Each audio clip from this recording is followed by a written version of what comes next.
सुप्रभात। मैं हूं जोगेंद्र राणा। आज की हमारी आध्यात्मिक चर्चा का विषय है चंचल मन। चंचल मन।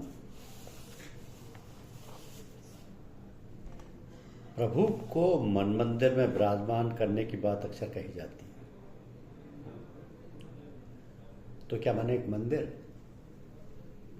मंदिर का मतलब है वो पवित्र स्थान जहाँ पर पूजा होती है परमात्मा की। यदि प्रभु को हृदय में बसाना है तो उसके लिए मन की पवित्रता आवश्यक है। तो सबसे पहले जो ध्येय है उसको मजबूत बनाना है।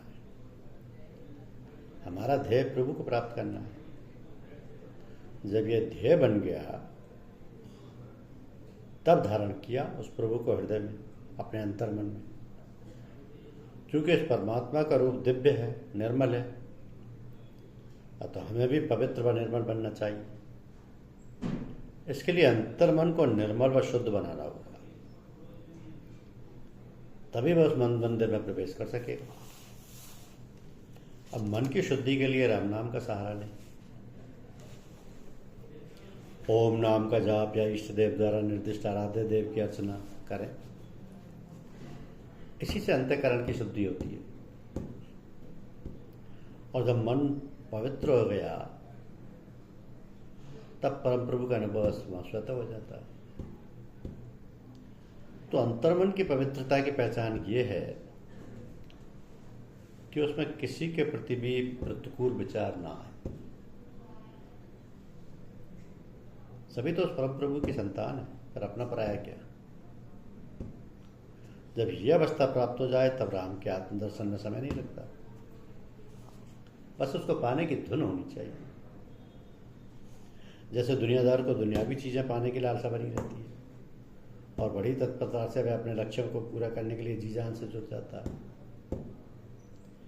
उसी प्रकार प्रभु को पाने के लिए अपने ध्येय पर अटल विश्वास के साथ निर्मल हृदय की पवित्रता एवं एकाग्रता के साथ मन को लगाना होगा। तभी उस परम प्रभु का साक्षात्कार हो सकेगा।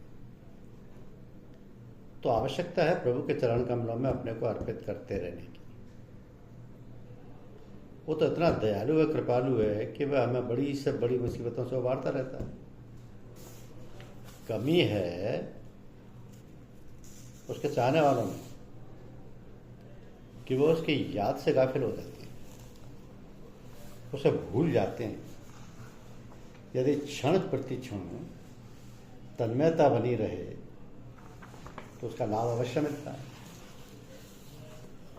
अब राम नाम स्मरण से आत्मलाभ होता है। यह बात साधक स्वयं अनुभव कर सकता है। उसे कहीं किसी के पास इस समस्या के लिए पूछने की आवश्यकता नहीं है। उसकी हालत कैसी है वह स्वयं विचार करके अनुभव कर सकता है।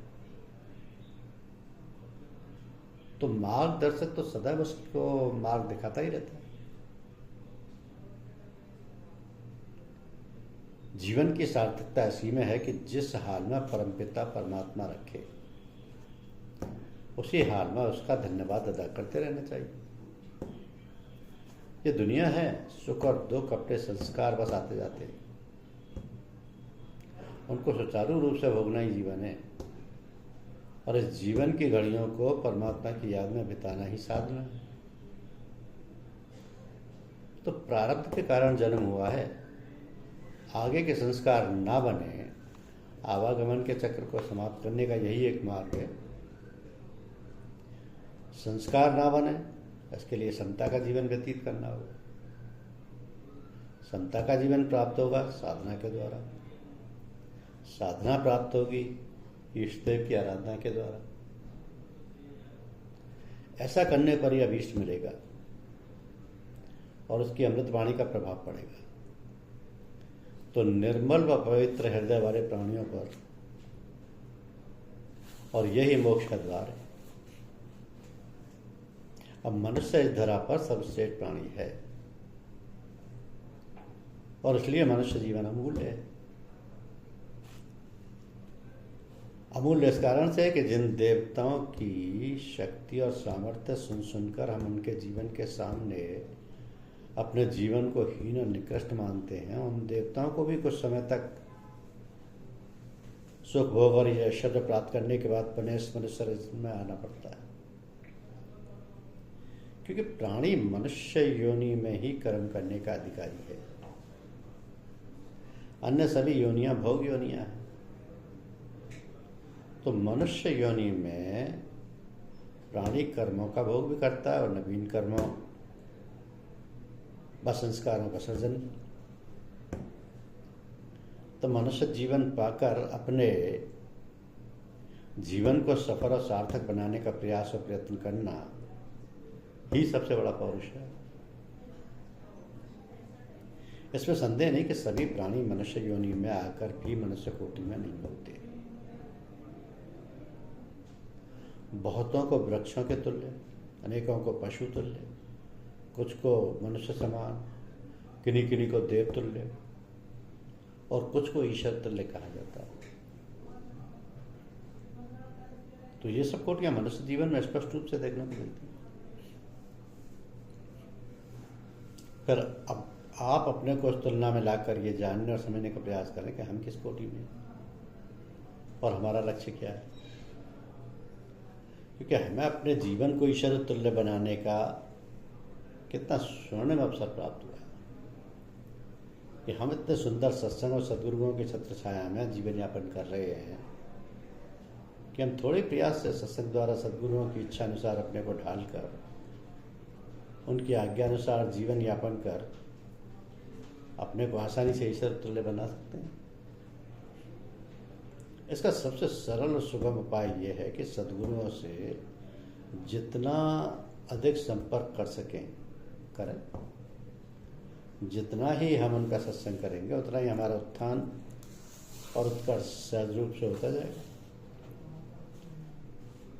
तो जिस स्थिति और अवस्था की हम कल्पना तक नहीं कर सकते वो स्वतः ही प्राप्त होती जाएगी। इसका पता तो हमें तब चलता है जब हम लोग अन्य सत्संगी और महात्माओं के संपर्क में आते हैं और वे लोग कहते हैं कि आपकी ऐसी अवस्था और इतने उच्च पद की प्राप्ति कैसे हो गई। हम तो न जाने कितने वर्षों से कठिन तपस्या और साधन अभ्यास कर रहे हैं, लेकिन आप जैसी अवस्था की तो हमें झलक भी नहीं लगी। इसका अर्थ स्पष्ट है कि हमारे सत्संग के सद्गुरुओं की अनुकंपा और सहचर्य से जो भी हमें प्राप्त होता है उसका मूल्यांकन हम सब कभी भी नहीं कर सकते। तो जीवन की स्वर्णिम घड़ियों को व्यर्थ न गवाएं और जितना अधिक से अधिक सद्गुरुओं का सानिध्य प्राप्त कर सकें उतना ही हमारे लिए श्रेष्ठ है। लोग कहते हैं कि संसार में रहकर मनुष्य योग नहीं प्राप्त कर सकता। योगी बनना मात्र एक कल्पना ही है। ये बात ठीक नहीं है। जब तक मनुष्य अपना लक्ष्य निर्धारित नहीं करता तब तक उसको प्राप्त करने का अर्थ ही क्या। तो मनुष्य जब इच्छा करता है और उस इच्छा को पूर्ण करने के लिए प्रयास करता है तो उसे सफलता अवश्य मिलती है। यदि मनुष्य योगी बनने की इच्छा रखता है, उसके लिए उचित प्रयास करता है, तो संसार में रहते हुए अपने सभी कर्तव्यों का निर्वाह करते हुए भी परमात्मा से योग प्राप्त कर सकता है। क्योंकि रामायण में कहा कि कर्म प्रधान विश्व रचि राखा, जो जस करे सो तस फल चाखा। एक दूसरी चौपाई है जो उसको बिल्कुल विपरीत जान पड़ती है और वो है हुई है सोई जो राम रचि राखा, को कर तर्क बड़ा वैसाखा। तो अगर हम ध्यानपूर्वक इन दोनों चौपाइयों पर विचार करें तो अर्थ बिल्कुल स्पष्ट है कि मनुष्य जो कर्म करता है उसका फल उसको अवश्य भोगना पड़ता है, लेकिन कोई ये नहीं जानता कि वह फल हमको कब, कैसे और कहाँ प्राप्त होगा। तो ये कार्य तो ईश्वर द्वारा निर्धारित होता है। ईश कहते हैं नियमन करने को। हम जो भी कर्म करते हैं उसका नियमन ईश्वर द्वारा होता है और इसी को हम दैवगति कहते हैं। तो मनुष्य को अचानक ऐसे ऐसे भोग और स्थितियां प्राप्त होती हैं जिनकी वो कल्पना तक नहीं कर सकता और कहने लगता है हमने तो किसी का अनर्थ करना तो दूर, उसके बारे में सोचा तक नहीं। तो फिर हमें ये विषम परिस्थिति कैसे प्राप्त हुई? न जाने हमने कब कैसे कैसे कर्म किए, शुभ या अशुभ, पाप या पुण्य, पता नहीं किसका फल मिलना है। इसी को दैवगति कहते हैं। इसलिए सावधान होकर पग पग पर अपने आप को निरखते परखते हुए जीवन बिताना चाहिए। इसके लिए राजमार्ग ये है कि गुरुओं की आज्ञा पालन करते हुए उनका अनुगमन करते रहें। वे हमें सहज में ही पूर्व कर्मों का भोग पाते हुए पार करा दें। मनुष्य क्षण भर भी कर्म किए बिना नहीं रह सकता। कर्म शारीरिक भी होते हैं और मानसिक भी, और मन की आज्ञा के बिना तो कोई कर्म हो ही नहीं सकता। इसलिए मन को अपने बस में रखने को कहा गया है कि मन के मते न चालिए, मन के मते अनेक, जो मन पर ऐसवार है सो साधु कोई एक। इसलिए हर साधक को चाहिए कि वह मन मत ना रहे, बल्कि गुरुमत रहे। गुरुमत में चलना, गुरुमुख होने का मतलब है कि अपने को गुरु को समर्पण कर दो। यही है वो राजमार्ग जिस पर हमें बेरोक टोक चलते जाना। श्री कृष्ण भगवान जी से अर्जुन ने प्रश्न किया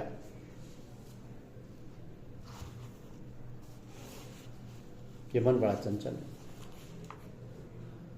कैसे इसे बस में किया जाए? तो भगवान बोले,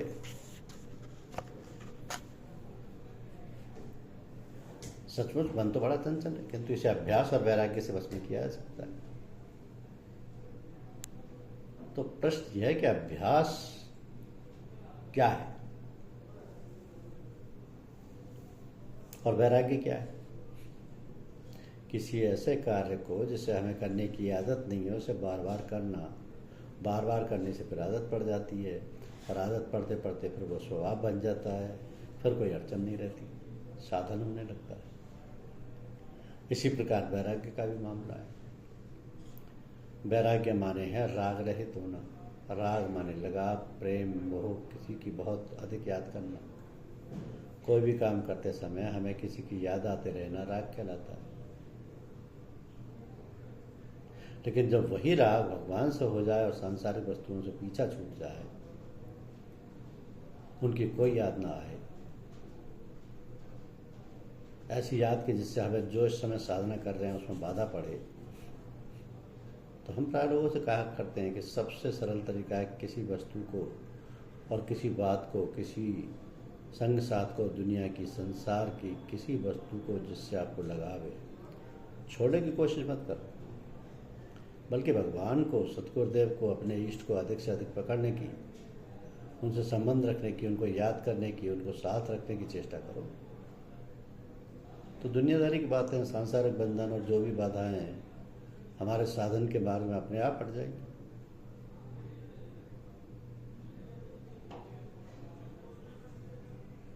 जैसे कोई दोनों हाथों की मुट्ठियों में अलग अलग कोई एक वस्तु पकड़ ले, कोई वस्तु पकड़ ले और एक मुट्ठी को खूब कसकर पकड़े और सारी ताकत एक ही मुट्ठी में लगा दे तो दूसरी मुट्ठी अपने आप खुल जाएगी। इसी प्रकार जब हम भगवान में पूरे उत्साह चेष्टा से सारी चेतना तथा बल को लगा देंगे तो संसार के बंधन अपने आप छूट जाएंगे, टूट जाएंगे, और यही वैराग्य दशा अपने आप आ जाएगी। तो असल बात ये हुई कि हमारी साधना ठीक तरह से पूरी लगन और परिश्रम से होनी चाहिए। अपने सद्गुरुदेव ने, अपने इष्ट ने, अपने पथ प्रदर्शक ने जो भी अभ्यास बतलाया उसमें पूरा उत्साह और लगन से जुटो तो फिर कोई कठिनाई नहीं होगी। अब हम लोगों की साधना तो सरल और स्पष्ट है, इसमें अधिक आवश्यकता है सत्संग की। वैसे इसमें 3 बातें मुख्य हैं, सत्संग, सतनाम और सतगुरु। तो इनकी व्याख्या कई बार हो चुकी है और सभी लोग समझते हैं। अब विशेष रूप से साधना में आवश्यकता पड़ती है सुमिरन, ध्यान और भजन की। तो जो अपने गुरुदेव ने नाम या मंत्र बतलाया हो उसका जप करना। जप भी कई प्रकार का होता है। एक जप तो यह है कि जीव से नाम का उच्चारण करें और शब्द भी निकले, इसमें बोध भी चलते हैं। दूसरा जिसमें होठ तो नहीं चलते किंतु जिह्वा चलती है। तीसरा है ना होठ चलते हैं ना जिह्वा चलती है, केवल मन से जप होता है और उसमें मन पूरी तरीके से तल्लीन रहता है।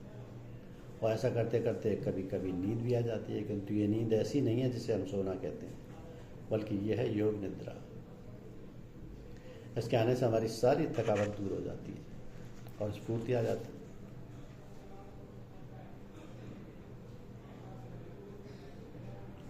जबकि सोने के बाद तो शरीर में आलस रहता है। ये तो हुआ सुमिरन स्मरण, दूसरा है सुमिरन स्मरण, दूसरा है ध्यान। अपने इष्ट का, अपने सदगुरुदेव की मूर्ति का ध्यान करना, अपने इष्ट का ध्यान करना व उनकी दिव्य मूर्ति को अपने हृदय में ख्याल में देखना। और फिर है भजन। तो अपनी सुरति से जो अनाहत ध्वनि है उसे सुनना। ये भजन तो सबको नहीं आता। जब अभ्यास करते करते शब्द खुल जाता है तब जो अनाहत ध्वनि है वो खुलती है, तो फिर उसमें सारी सूरत समझ आती है। ये बात तो आम नहीं, ये गुरुमुख शिष्यों को ही प्राप्त होती है कि जाप मरे जपा मरे अनहद हु मर जाए, सूरत समानी शब्द में ताही काल ना खाए। शब्द की महिमा अपार है। यह स्थिति तो गुरुदेव से प्राप्त होती है और चर्चा का विषय नहीं है। इस प्रकार ये चंचल मन बिल्कुल ठिकाने लग जाता है। सारी चंचलता मिटकर चित्त शांत और आनंद रूप होकर अनंत में लीन हो जाता है। यह अवस्था बहुत कम साधकों की होती है, जिनका लक्ष्य केवल भगवत प्राप्ति है, केवल उन्हीं। यहाँ तो हम लोग न जाने कितनी सांसारिक वासनाओं, कल्पना, इच्छाओं की पूर्ति हेतु लगाते रहते हैं। भगवत प्राप्ति के लिए तो बस नाम मात्र को ही आते जाते हैं। भगवान अपनी दया कृपा बनाए रखे और गुरुदेव से प्रीति प्रतीति और संबंध बनाए रखे, यही प्रार्थना है। ओम शांति शांति शांति।